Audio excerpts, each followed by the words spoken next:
사도행전 17번째 시간이고요. 25장, 26장 말씀 우리 같이 보도록 하겠습니다. 자, 첫 번째 베스도가 예루살렘을 방문하는 내용인데요. 우리 1절 말씀 같이 읽어보겠습니다. 베스도가 베스도가 부임한 부임한 지 지 3일 3일 후에 후에 가이사랴에서 가이사랴에서 예루살렘으로 예루살렘으로 올라가니 올라가니. 아멘. 아멘. 24장의 마지막은 이제 벨릭스의 뒤를 이어서 베스도가 이제 그 자리를 대신하는 그러한 말씀으로 끝이 났습니다. 근데 벨릭스가 바울을 놓아주지 않고 유대인의 그런 환심을 사기 위해서 2년 동안 바울을 그냥 풀어주지 않은 거죠. 석방시켜주지 않고 그대로 방치해 놓고 있는 중에 베스도가 벨릭스의 자리를 대신해서 부임하게 되었습니다. 그리고 3일 후에 가이사랴에서 예루살렘으로 갑니다. 그 이유는 베스도는 이제 앞으로 이 유대인들을 총괄 관리를 해야 되는데 그들에게 어쨌든 좋은 모습을 보여야 자신이 그 지역을 관리하고 다스리는데 좋기 때문에 그들을 만나보기 위해서 가게 되는 것이죠. 자, 근데 그들을 만나서 이제 했는데 그들이 한 가지 조건, 이제 요구를 합니다. 3절 말씀 같이 읽어보겠습니다. 베스도의 호의로 베스도의 바울을 호의로 예루살렘으로 바울을 옮기기를 예루살렘으로 청하니 청하니 이는 길에 이는 길에 매복하였다가 그를 매복하였다가 그를 죽이고자 그를 죽이고자 함이더라. 죽이고자 함이더라. 합니다. 아멘. 아멘. 아멘. 벌써 시간이 2년이 흘렀고, 2년이라고 하면 꽤 긴 시간이 흘렀지만, 유대인들이 바울을 향한 적대심은 여전히 그대로였던 상태였습니다. 그래서 이 유대인들은 이 베스도가 새로 부임했으니까 베스도의 그 마음을 알고 이 바울을 이제 예루살렘으로 와서 그곳에서 재판을 받을 수 있게 해달라고 요구를 합니다. 그러나 베스도가 그것을 거절하게 되죠. 그러면서 너희가 내가 다시 가이사랴로 갈 때에 따라와서 그곳에서 그러면은 고발을 해서 그곳에서 재판을 하자라고 이야기를 합니다. 5절 말씀 같이 읽어보겠습니다. 또 이르되 또 또 이르되 너희 이르되 중 너희 중 유력한 자들은 유력한 유력한 나와 나와 함께 함께 자들은 내려가서 내려가서 그 내려가서 그 사람에게 만일 사람에게 옳지 만일 아니한 일이 옳지 아니한 있거든 일이 있거든 고발하라 고발하라 하니라. 고발하라 하니라. 합니다. 아멘. 아멘. 베스도가 아무래도 로마 시민을 그들에게 넘겨주는 것. 그것은 일반적으로 이루어지는 일은 아니다 보니까 그들에게 보내지 않고 오히려 그들에게 와서 재판을 하자라고 이야기를 합니다. 그리고 나서 베스도는 8일에서 10일 정도 지난 후에 가이사라로 내려가게 되었고 그리고 나서 사람들이 그 자리에 따라와서 이튿날 이제 재판을 다시 재개하게 됩니다. 벨릭스가 주도했던 그 재판이 이제는 베스도라고 하는 사람에 의해서 재판이 시작되어졌고, 이제 새로운 상황에서, 이제 새롭게 재판이 다시 시작되어지게 된 것이죠. 이런 상황에서 바울이 얼마나 지쳤을까요? 어, 2년간을 아무것도 하지 못한 채 구속된 상태에서 지냈고, 또다시 끝나갈 것 같았던 그 재판이 또다시 시작하게 되었습니다. 자, 그러면서 유대인들이 그를 고발하는데 여러 가지 중대한 사건으로 고발합니다. 그런데 뭘 대지 못해요? 증거를 대지 못해요. 그러니까 바울이 이거 잘못했다고 이야기는 하지만 그것에 대해 증언할 증인도 없었고 또 그것을 정말 이것이 범죄다. 정말 그가 죄를 지었기 때문에 벌을 받아야 된다라고 하는 그럴 만한 사건이 없었다라는 겁니다. 여기서 말하는 여러 가지 중대한 사건이 무엇인지는 우리가 정확하게 알 수 없지만 바울의 변명을 통해서 그들이 어떠한 문제를 제기했는지를 조금은 우리가 알 수가 있습니다. 8절 말씀 같이 읽어보겠습니다. 바울이 변명하여 바울이 이르되 변명할 때 유대인의 유대인의 율법이나 율법이나 성전이나 성전이나 가이사에게나 가이사에게나 내가 내가 도무지 도무지 죄를 죄를 범하지 범하지 아니하였노라 아니하였노라 하니 하니. 아멘. 세 가지를 얘기하죠. 첫 번째로는 유대인의 율법을 그가 어겼다. 율법에 대한 문제를 제기하고요. 두 번째는 성전에 대한 것, 신성 모독에 대한 그러한 종교적인 문제겠죠. 근데 세 번째, 가이사에게나. 그러니까 아마 가이사가 이 로마뿐만 아니라 주변 국가들의 왕이었는데 아마 바울이 하나님을 예수 그리스도를 왕이라고 지칭하는 그러한 내용들, 복음의 내용들이 아마 그 가이사라고 하는 왕에게 있어서 좀 더 모독이 되고 왕이 있지만 또 다른 왕을 이야기하는 그러한 정치적인 문제를 이야기한 것 같습니다. 어, 그러면서 바울은 자신에게 이러한 문제, 죄가 하나도 있지 않다라고 하면서 자기에 대해서 변명을 하게 되는 것이죠. 그런데 앞에 두 개는 종교적인 문제지만 가이사에 대한 것은 로마 법에 관련된 문제입니다. 그렇다면 종교적인 문제였으면은 이 유대인들 간의 관계 속에서 그걸 풀어야 되는데 이제 가이사라고 하는 문제까지 들어가게 되니까 로마 법에까지 넘어가게 됩니다. 그리고 이것을 바울이 이용을 하게 되는 것이죠. 자, 9절 말씀 같이 읽어보겠습니다. 베스도가 베스도가 유대인의 유대인의 마음을 마음을 얻고자 얻고자 하여 하여 바울더러 바울더러 묻되 묻되 내가 내가 예루살렘에 예루살렘에 올라가서 이 올라가서 사건에 이 사건에 대하여 내 대하여 앞에서 내 심문을 앞에서 심문을 받으려느냐. 받으려느냐. 아멘. 아멘. 자, 베스도가 지금 부임한 지 얼마 되지 않았고, 어쨌든 자신이 관리해야 되는 유대인들의 마음을 얻어야 되니까, 그들에게 뭔가 환심을 사야 되니까, 그들이 요구했던 바울을 예루살렘으로 데리고 오는 그 일에 대해서 바울에게 물어봅니다.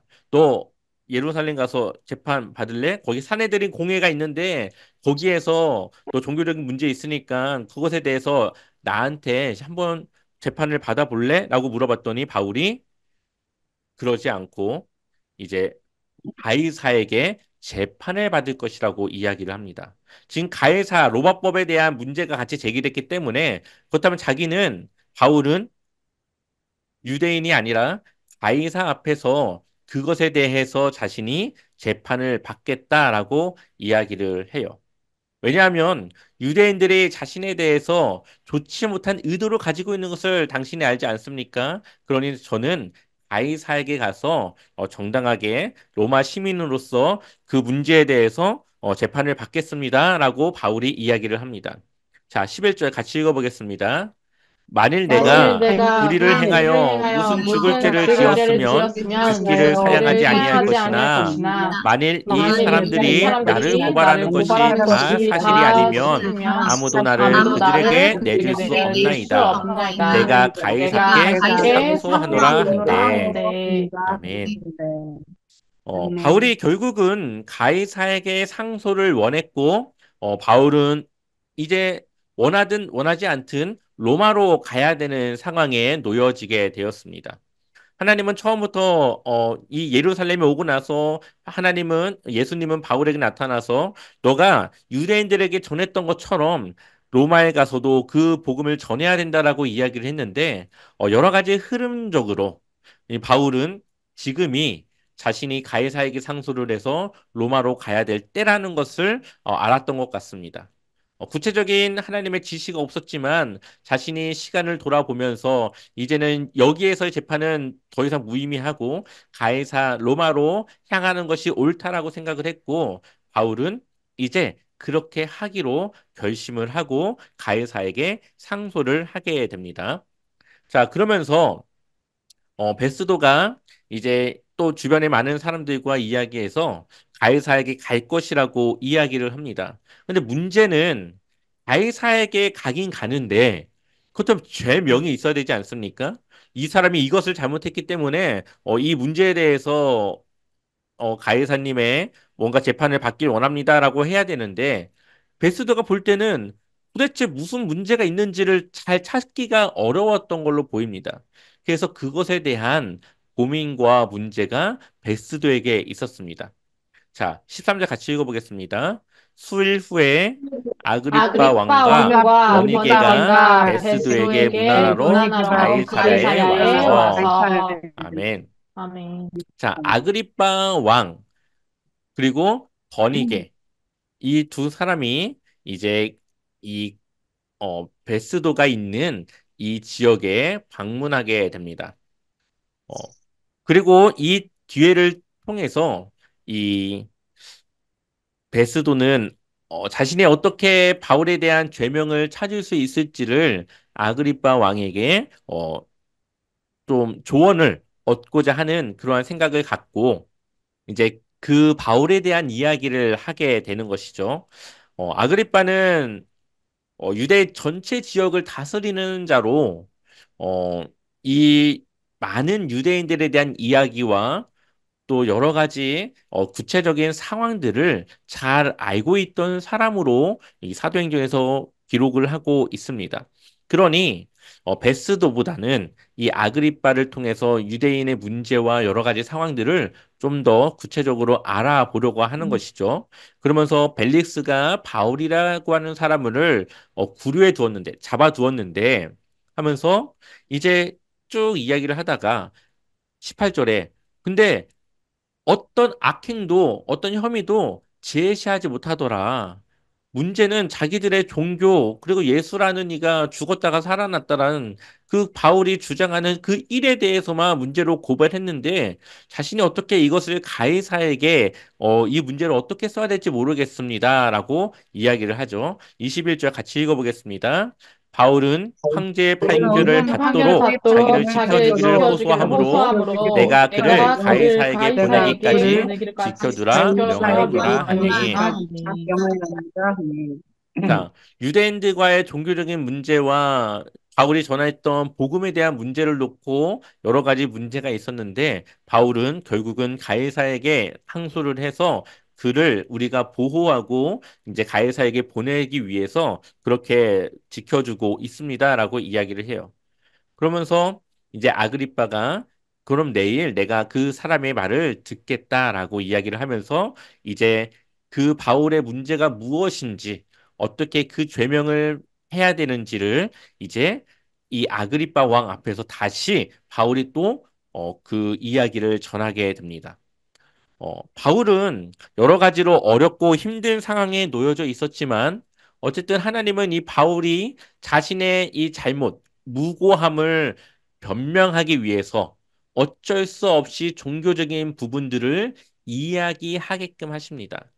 그래서 이 벨릭스, 베스도, 그리고 아그리빠와 버니게까지 이 바울의 그 복음을 그들이 들을 수밖에 없는 상황에 이제 놓여지게 되는 것이죠. 자, 23절에 보니까 이제 이 아그리빠 왕을 중심으로 해서 그리고 그의 여동생, 버니게는 여동생인데 여동생, 그리고 이 베스도가 같이 그 이제 회의를 하게 됩니다. 그리고 그 밑에 있는 천부장들과 다른 사람들과 그 사람들이 다 같이 모여서 이제 베스도가 그 회의를 이제 주관하게 되는 것이죠. 자, 24절 같이 읽어보겠습니다.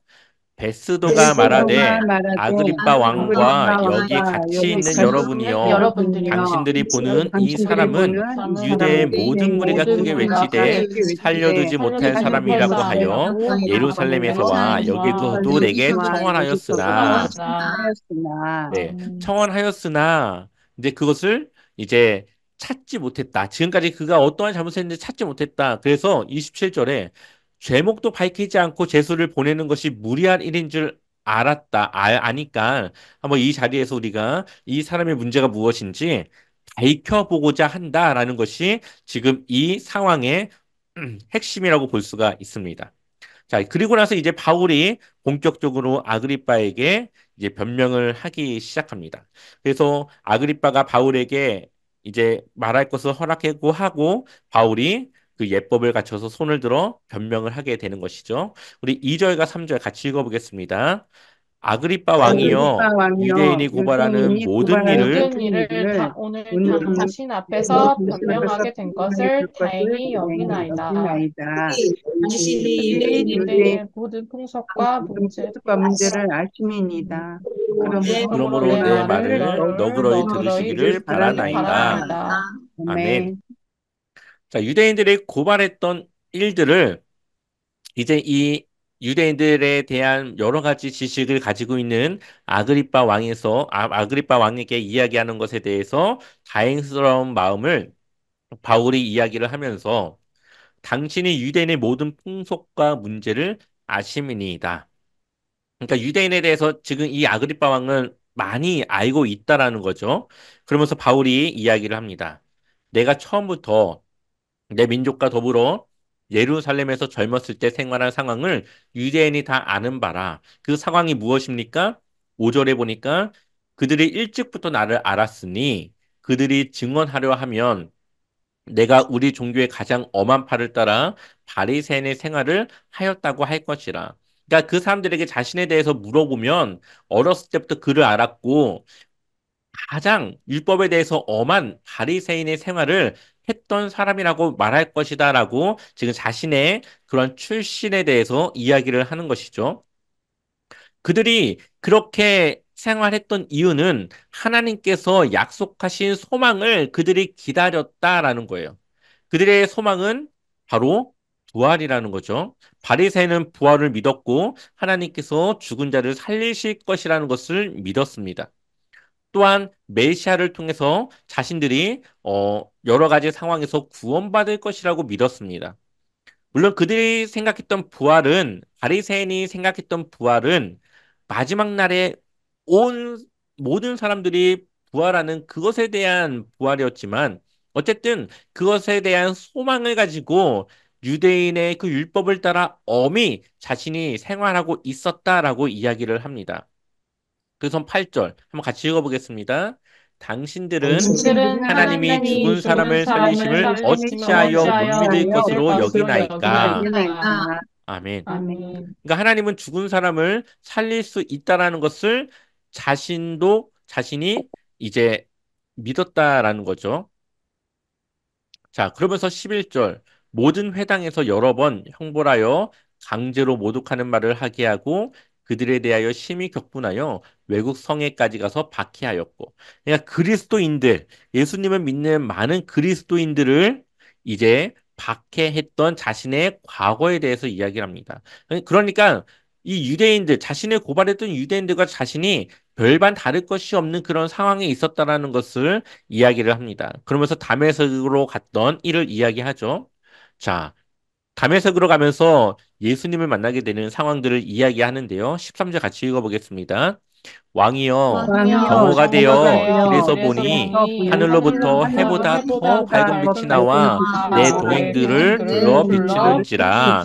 비추는지라. 아멘. 바울이 그리스도인들을 잡기 위해서 다메섹으로 가는 길에 예수님을 만났던 상황들에 대해서 어, 사도행전 앞에서 이야기한 것보다는 조금 더 자세하게 그 상황들을 이야기를 합니다. 햇빛보다 더 밝은 빛이 자신과 동행들을 둘러 비쳤고, 어, 그들이 다 땅에 엎드려서 이제 그 이야기하는 이야기를 듣게 되는데, 다른 사람들은 듣지 못하고 바울 자신만 그것을 듣게 되는 겁니다. 뭐라고 말합니까? 사울아, 사울아, 내가 어찌하여 나를 박해하느냐? 가시체를 뒷발질하기가 내게 고생이니라. 아멘.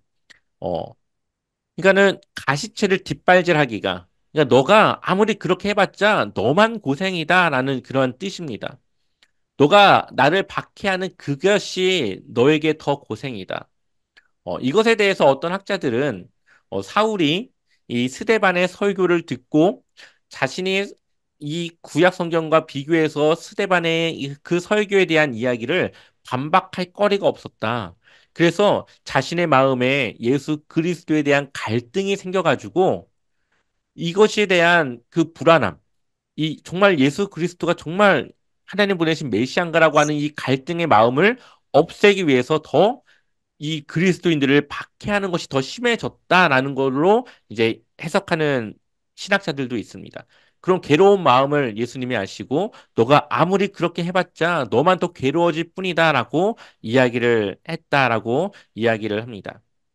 그래서 사울이 그러한 갈등 속에 있었을 수도 있겠다라고 우리는 한 번 더 유추해 볼 수가 있습니다. 그러한 와중에 예수님을 만나게 된 것이죠.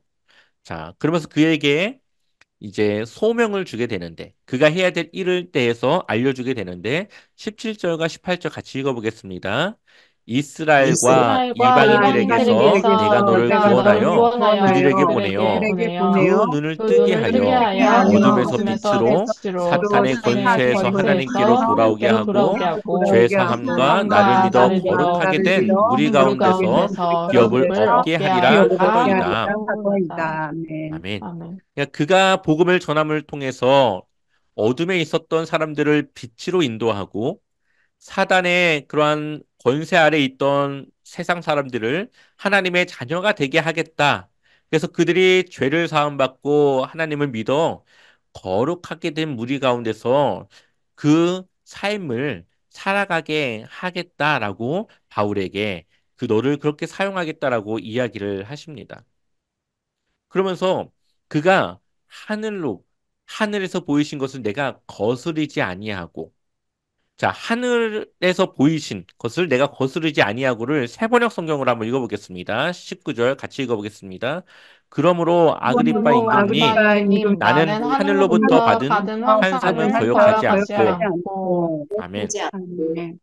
이 다메섹에서 만났던 예수님에 대한 그러한 상황들이 하늘로부터 그가 환상으로 예수님을 만났고, 이것은 어떻게 보면은 이 바울이 예수님을 이제 만났던 이 사건들을 통하여서 바울이 그동안 가지고 있던 구약에 대한 사건 이 내용들 그것이 예수 그리스도를 껴맞추면서 모든 구약의 말씀들이 예수 그리스도를 통해서 해석되어지고 그 복음을 그가 깨달아 알게 된 사건이었다라고도 볼 수가 있습니다, 우리가.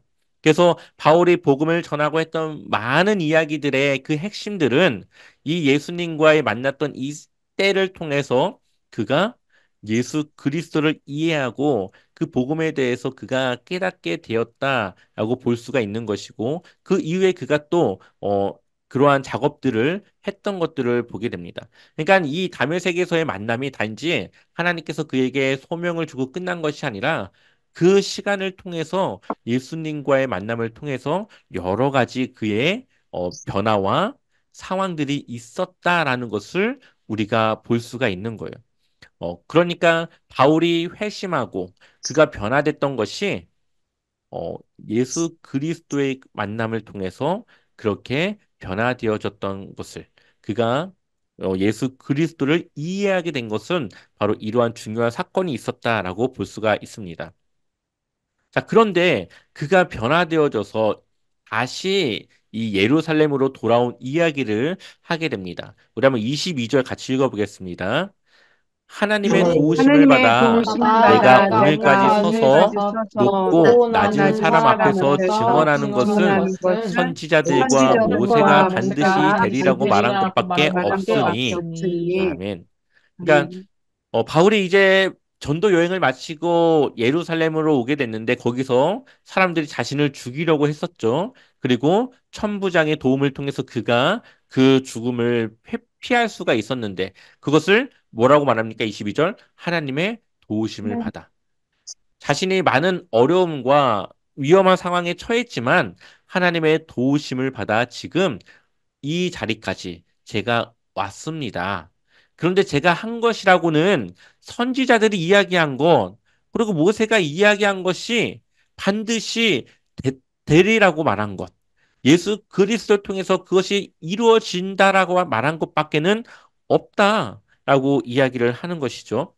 근데 아마 베스도는 이러한 이야기를 들으면서 바울의 이야기를 들으면서 그것에 대해서 처음 알게 되면서 이러한 상황들을 알게 되었겠지만 아그리빠 왕은 처음부터 이러한 갈등이 있었더라는 것도 알고 예수 그리스도의 부활에 대한 이야기도 그리고 구약에서 선지자들이 말했던 메시아와 부활에 대해서도 알고 있었던 걸로 보입니다.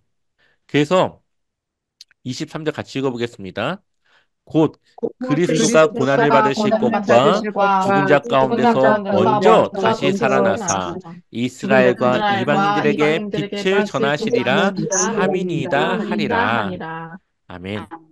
그러니까 선지자들과 모세가 말한 것은 그리스도가 고난을 받고 모든 인류로부터 먼저 부활을 해서 이방인들에게까지 복음을 전하는 것에 대해서 이야기했고 자신이 그것을 믿고 전했다라는 것을 지금 이야기를 하는 것이죠.